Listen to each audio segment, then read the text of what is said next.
Okay. The Republic. Prisoners of like Socrates, whose narrator, Admantius, Marcus, Cephalus, Symmachus, Cleitophon, and others who are mute auditors. The scene is laid in the house of Cephalus at the Furios, and the whole dialogue is narrated by Socrates. The day after the actually took place, Vatinius, Hermocrates, Critidas, and another person who are introducing Vatinius.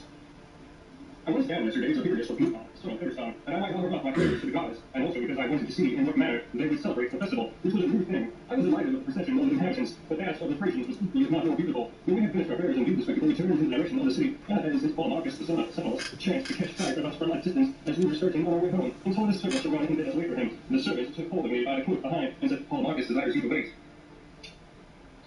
I turned around and asked him where his master was. There he is, said the youth, coming after you. If you will only wait, certainly you will, said Bluton, and in a few minutes Paul Marcus appeared, with him Admantius, Bluton's brother, Socrates, and the son of Maxius, and several others who had been at reception. Paul Marcus said to me, I perceive, Socrates, that you and your companion are already on your way to the city. You are not far wrong, I said, but do you see here again how many we are? Of course.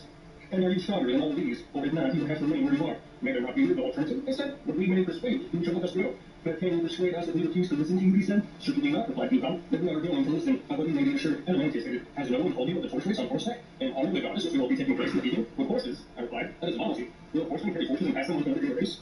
Yes, said Paul Marcus, and not only so, but festival will be celebrated at night. This will certainly not to sleep. Let us rise soon after supper and see this festival. There will be a gathering of young men and we'll have a good talk. Stay then, it need not be perverse.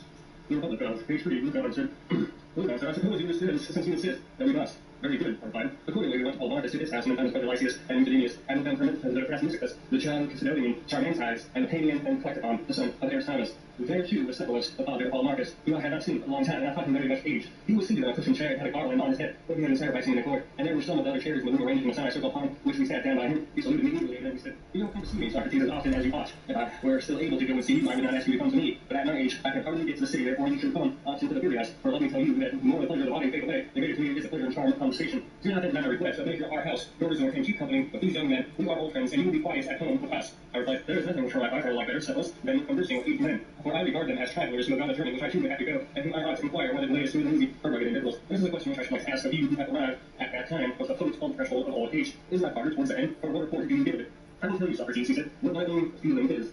Men of age will flock together, we are birds of a feather, as the old proverb says, and at our meeting the tale of my acquaintances. Commonly, I cannot complete, I cannot drink the pleasures of youth and love not run away. There was a good time once, but now that is gone, life is no longer life. Some complain of life which are put upon in my relations, and they will tell you sadly how many evils their old age is caused, but to me, Socrates, these complainers seem to be blame, and which is not really in fault. For if old age were the cause, I too being old, and every other old man would have felt as they do. But this is not my experience, nor that of others whom I have known. How well I remember the age which Socrates, when in answer to the question, how does love suit age, Socrates? Are you still the man you were? He replied, most gladly have I escaped the thing of which you speak. I feel as if I had escaped from that imperious master. His words have often occurred now and since, and they seem as good to me now as the time when touched them. For certainly old age has arisen upon the freedom of action, the likes of Solomon and Socrates says, you are frequently asked rather one man master only. But the truth is, Socrates, that these regrets and also contempt of relations that produce the same cause, which is not old age, but man's characters and tempers. For he is of a calm and happy nature, will hardly feel the pressure of age, as to him who is of an opposite disposition. You can age are people you burden. Others in moderation and looking to drop him out that he might go on this Cephalus. I said, I rather suspect that people in general are not convinced that you will be us. They are old age sits lightly upon you, not because of your happy disposition, but because you are rich and wealth is well known to be a great comforter. You are right, replied. They are not convinced, and that is something, and what they say, not how I ever as so much as they imagine. I might answer them as Themistocles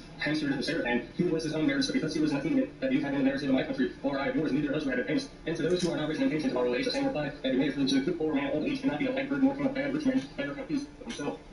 Then I asked Cephalus whether your fortune was the most part inherited or acquired by you. Acquired, Socrates. Do you want to know how much I have currently? In the art of making money, I have been midway between my father and grandfather, from my grandfather, whose name I bear doubled in treble, the value of the patrimony, that which he inherited being much less than I possess now, but my father lessing has reduced the property below what is present. I should be satisfied if I leave to these my sons not less than a little more than I receive. That is why I asked you the question, I replied, because I see that you are different about money, which is a characteristic rather those who have inherited the fortunes and those who acquired them. The inherited fortunes have a resentment among the creation that are resembling a fortune of authors that have owned homes or parents for their children, besides that natural love of before the sake and use and profit, which is common to them. And Owen, hence, they are a very bad company, for they can talk about nothing. The phrase is of wealth. That is true, he said. Well, yes, that is very true. I asked another question. What do you consider to be the greatest blessing that you have reaped from your wealth? One, he said, for which I cannot expect you to consider this will let me tell you, Socrates, that when man thinks himself to be dead, he is inherited, and you deny never tell. The tales of the world below and the punishment which is expected, there are deeds done. The here rather once a laughing master to him, but now is tormented with a thought, claiming true. It is one weakness of age, or because he is now drawing near to that of age, or because he is now drawing nearer to that other place. He has a clear view of these things, suspicions and alarms crowd thickly upon him, and he begins to reflect and consider the wrongs that don't touch us. And when he finds the son of his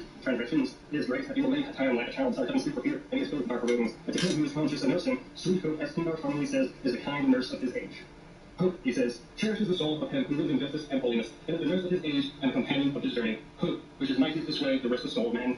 How powerful are his words, and the great blessings and riches. I do not say that every man of a good man is that he has no occasion to secret from others, even intentionally or unintentionally, would be the parts to the world, although he has not any apprehension about offerings due to gods or debts, which he owes to him. As a huge mind and possess of well greatly tributes, and therefore I say that's the one thing against the many advantages the world has to give to a man, since this is my opinion, the greatest. Well, Septimus, I replied, what concerning justice? What is it? To speak the truth, that your debts no more than this, and even to this is no, they're not exceptions. To put the family right now is the positive arms of pain cast for them, when his lessons right now, I give to them back. No one would say that I ought to give what I should be right in doing so, more than I would say that I ought always speak the truth to one who is in condition.